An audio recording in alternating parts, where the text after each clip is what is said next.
But first, Arcadia, the retail empire, which includes Topshop, Burton and Dorothy Perkins, could face collapse within hours. It's thought the company owned by Sir Philip Green could go into administration today, putting 13,000 jobs at risk. Kate Hardcastle is a retail and consumer specialist. Kate, are there any signs that there might be a last-minute rescue deal at all here?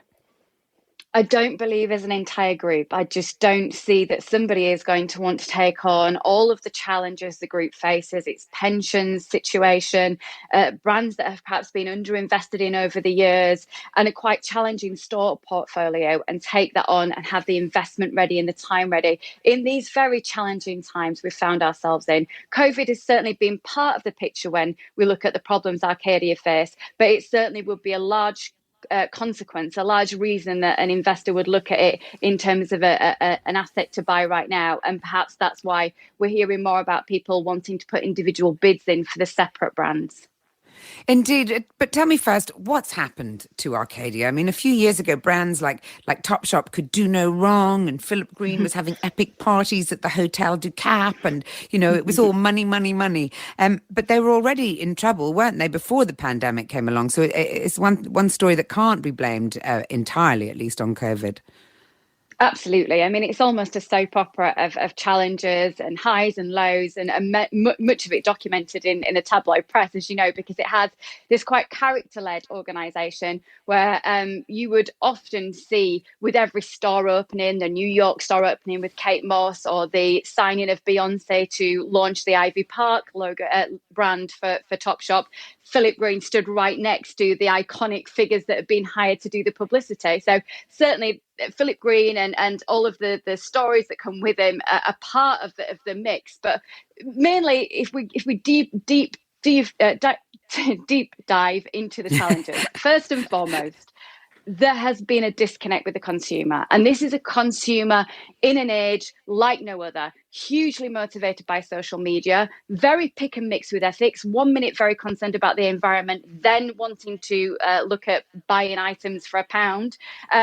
And there was a disconnect. There was a huge wealth of competition that came into that marketplace. The Boohoo Group online being an example of a pure play retailer online who's really developed in that space. But then in the high street, Primark, who were almost offering the same items for a third of the cost to a very price conscious shopper. And then there's the underinvestment itself. Yes, Oxford Street was the pinnacle. We all remember it. It was iconic. It was a place to be. However, when you look at the rest of the store network, over 500 stores, including brands like Dorothy Perkins and Burton's, they were literally buy it in cheap, stack it high and try and sell it for a profit. There was nothing to create sparkle or excitement or anything to enchant customers who were becoming more demanding. And it's a whole melee of all of those reasons together as why that brand's found itself in the situation it has. It's interesting you talk about the kind of conflicted or indeed hypocritical shopper. Is that very much one of the issues that we're dealing with nowadays? Because on the one hand, we talk a lot about sustainable fashion and how everybody's tuned into that and people are buying a lot more vintage but actually, at the end of the day, are people still looking for cheap and fast? They want everything anyway. And they want it now. My job's never been as exciting or interesting. The fact is that 1 minute we're talking about rental fashions because this time in lockdowns made us all reevaluate our wardrobes. We think we've got too much stuff. We're not going to buy as much stuff in the future. And then you see the results for a group like Boohoo, which are selling. They had a 99%, up to 99% discount promotion this weekend, just encouraging people to buy as much as possible. Ditto with Primark, the idea of them not having an online offer, though I must add they'd have a very strong online social media presence with 7 million followers. They want you to go into the store and buy lots of stuff in the basket. And it's this very strange, unusual dichotomy that the young consumers are finding themselves in. They want to be interested, but they very much push back to the brand and say, well, yes, I do want it at that price and I do want fast fashion fast. But I also want you to be ecologically responsible. So do all three, please. And it's this very challenging marketplace. It's not a trading mentality anymore. It's very sophisticated. It's very much about emotional intelligence and messaging. Wouldn't the Arcadia Group be a bargain? I mean, they've got all this high street presence, they've got all of the infrastructure, they've got the name. I mean, Topshop is a huge, huge name in the fashion world, particularly for young people. I know that the billionaire Mike Ashley's Fraser's Group has offered an emergency loan of £50 million, but that hasn't been accepted. Is it just nowhere near enough? Well, the Mike Ashley is a little bit about two very can we call them egos of the retail marketplace who have had challenges over the years, each vying for each other's property, each wanting to win this game of Monopoly. And I think that's just a bit of a PR stunt, to be honest. But aside of that, yes, the brands have got worth. Yes, they will be coveted. There will be lots of organisations lining up to buy Topshop. It's got that Kate Moss, Beyonce legacy.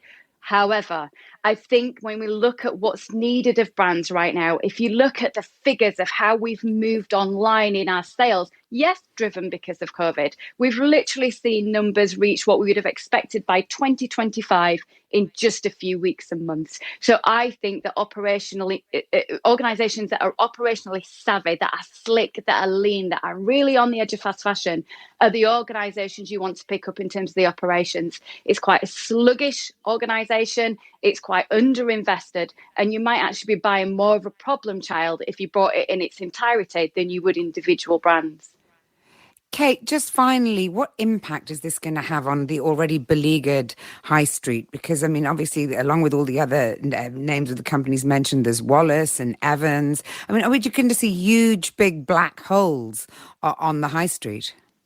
Absolutely. And not to mention as well the fact that a lot of Debenhams concessions were Arcadia owned. So that's a brand that's really struggling, that's going to suddenly potentially lose a lot of its floor space and a lot of the stock arrangement it had in place to fulfill those stores, to keep those stores looking full.